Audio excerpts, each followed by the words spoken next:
சமையல் மாஸ்டர் வந்து ஸ்ரீதர் அப்படின்னு நினச்சிக்காதீங்க. ஆமாண்ணே. சரி ரைட். ஒரு துளி பிரியாணி கிடையாது அவனுக்கு. நாட்டுக்கோழி சிக்கன் பிரியாணி வந்து பார்த்தீங்கன்னா இப்போ நாங்கள் பண்ணிகிட்டு இருக்கோம். நாங்கள் கிடையாது, அம்மா பண்ணிகிட்டு இருக்காங்க. நாங்கள் ஜஸ்ட் வீடியோ போட்டு எடுத்துகிட்டு இருக்கோம். இவன் வந்து வீடியோக்காக வந்து ஒரு சில ஹெல்ப் பண்ணுறான். அடுத்து வந்து தக்காளி சேர்த்துக்கலாம்.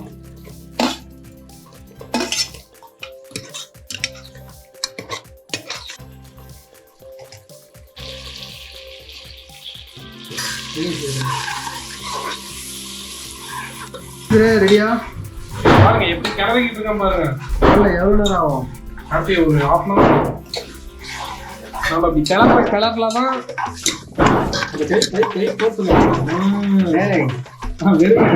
வெறும் கரண்டி வச்சுட்டு கிளற மாட்டியா? வரலமெண்ட்ஸ் படிச்சும் ஊற்றுவோம். புது கண்டுபிடிச்சிட்டு ஆமாம் சரி தேவையானதை காட்டுங்க. இன்கிரீடியன்ட் போட முக்கியம் இல்லை. சரி கிளற முடியாது. அந்த நம்ம கை பக்குவம் தான். தயிர்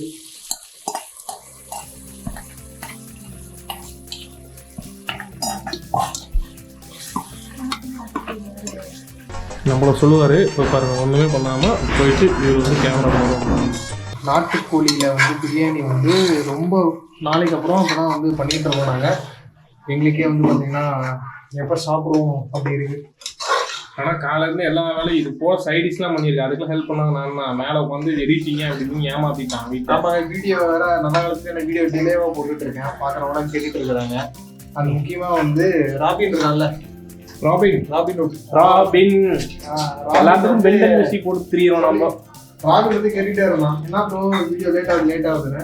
அதுக்கு வந்து பல தடைகள் இருக்குது. அதனால தான் வீடியோ டிலே ஆகுது. This is for robin food.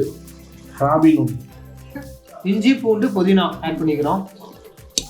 எத்தனை புதினா ஆட் பண்ணுவீங்க? சரி ஆட் பண்ணுறோம். புதினா போட்டோம்.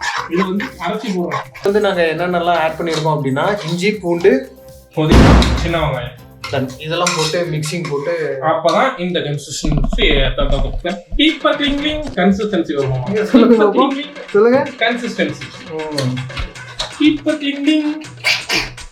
எனக்கு தெரியல அப்படின்னு சொல்லு. நான் ஒத்துக்கிறேன். ஏமா என்ன ஒட்டாம அடி பிடிக்காது. இப்போ நம்ம ஒட்டாம கிடக்கணும். நம்ம கிளம்புல தான் இருக்கு. அப்போ வந்து நம்ம இந்த சோல்டர் வலி.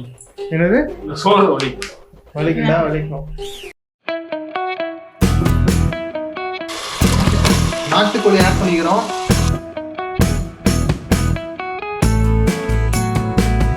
அரை லெமன் நம்ம அது போட்டு மீதி அரை லெமன் இருக்கும். அந்த அரை லெமனை எத்தனை பேர் எங்களை மாதிரி லெமன் ஜூஸ் போட்டு குடிப்பீங்கிறத கமெண்ட் பண்ணுங்க. உண்மையை சொல்ல, அந்த லெமன் ஜூஸ் வந்து நீ தானே கேட்டிருப்ப. எப்படி குடிப்பேன்? நீ தானே கேட்டிருப்ப. நிறைய பேர் இருப்பாங்க கமெண்ட்.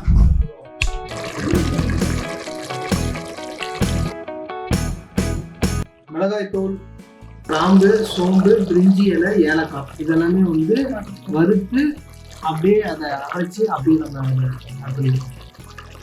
அந்த நாட்டுக்கோழியில் வந்து லைட்டாக தண்ணி ஆட் பண்ணி 2 விசில் நம்ம விட்டு எடுத்துட்டோம் அப்படின்னா கறி வந்து நல்லா வெந்துடும். லைட்டாக உப்பு ஆட் பண்ணிக்கலாம். இது ஒரு பக்கமான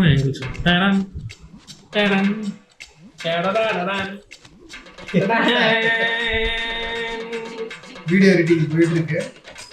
நடுவில் வந்து பூண்டு டிஸ்டர்ப் பண்ணிட்டு எடிட்டிங் பிரச்சனை. அப்படி குமுது அப்படி இது ஒரு ஸ்டைல் இருக்கு. இதெல்லாம் எடிட் பண்ணணும். எடிட் பண்றவங்க கையில தான்.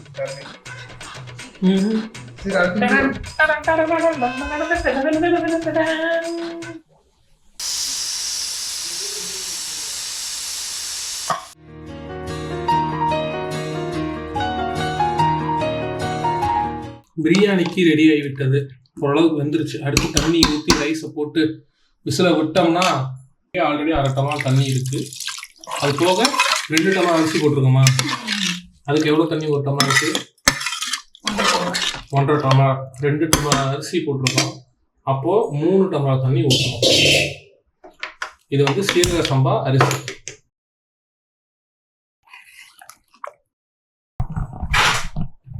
பார்த்தீங்களா, நான் தாங்க ஃபுல்லாக செய்கிறேன். நான் வந்து நான் செய்யறதே இல்லைன்ட்டு அவன் போட்டுட்டு எல்லாம் வந்து வீடியோ எடுக்கிறது எல்லாம் நான் தான். அதாவது பேக் எண்டில் ஒர்க் பண்ணிட்டு இருக்கேன். அவன் ஃப்ரண்ட் எண்டில் ஒர்க் பண்ணுறான். இப்போ இதில் நான் என்ன சொல்ல வரேன்னா பேக் எண்ட் ஒர்க் பண்ணுறவங்க தான் கஷ்டம் அப்படிங்கிறது சொல்லலாம்.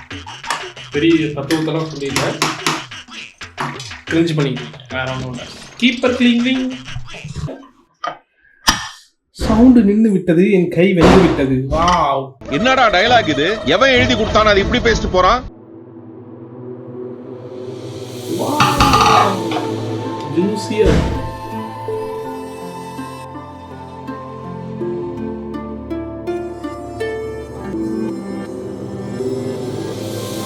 சும்மாவே உட்காந்துட்டு இருக்காங்க. பிரியாணி ரெடி, அடிச்சு நாக் அவுட் பண்ண வேண்டியதான். அந்த இந்த வீடியோ நீங்க பார்த்துருப்பீங்கன்னு நினைக்கிறேன். பார்த்துருந்தீங்கன்னா நீங்களும் இந்த மாதிரி பிரியாணி வீட்டில் ட்ரை பண்ணி சாப்பிட்டு பாருங்க.